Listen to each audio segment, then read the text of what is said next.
Tip refinement refers to making changes to the shape of the nose, the tip of the nose, generally making it smaller, but also taking away some of the excess curvature or changing the position of the tip. So when we talk about position, we mean the amount that it's tilted up or down, also how much it comes away from the face, and we call that projection. So vast majority of cases people are wanting to tilt the nose up rather than tilt it down, and vast majority of cases people are wanting to bring the nose in rather than bring it out, but there are exceptions to that.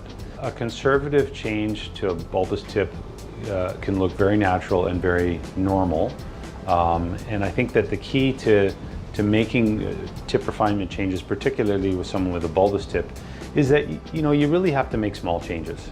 If you make a big change to someone's nose, it's likely to look unusual. A dramatic change to the tip is possible in some cases.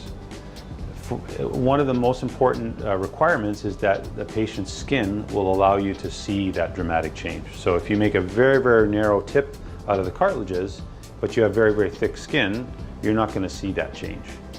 The other thing is that, remember, the nose is hollow. So if you take the tip, where you've got the tip cartilages are holding the nasal skin up, and that's how you're getting air to go in and through your nose.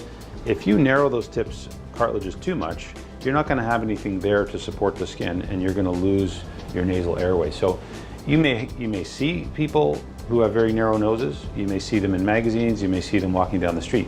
You should ask them if they can breathe, because sometimes they can't. And I think that as a rhinoplasty surgeon, and I think as an ENT surgeon, I'm very reluctant to do things that are risky in terms of making noses very, very narrow, when I think that someone may have a functional breathing problem afterwards. There are literally hundreds of ways of rotating a tip upwards.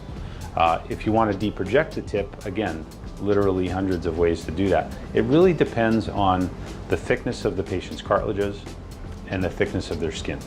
There are things that I would do in someone with very thick skin that I would never do in someone with thin skin, because they would see what I did.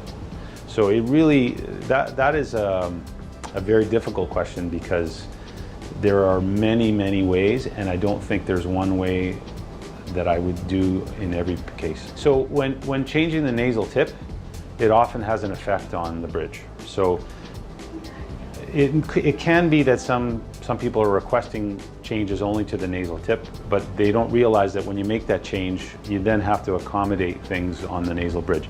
And the best example of that is if you deproject the tip, it makes the bridge look higher. So in a case where someone wants their tip to be brought in, you pretty much have to take their bridge down a little bit too. Otherwise, you'll have a nose with a small tip and a big bridge. So, I think that usually you're making small changes to numerous features to get a natural, normal-looking nose.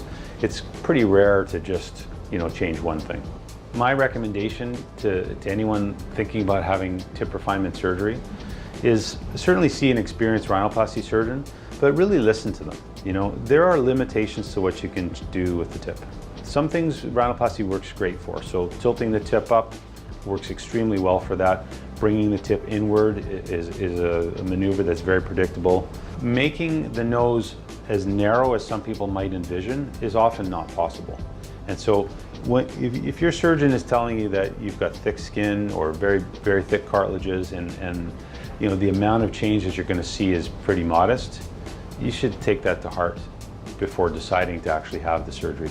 Doesn't mean you can't, you just need to be prepared for a subtle change. I think there's no question computer imaging is absolutely essential when doing rhinoplasty. Whether you're doing a surgical rhinoplasty or even doing a non-surgical rhinoplasty, you need to know what to expect for the appearance of your nose on several views before you decide on that.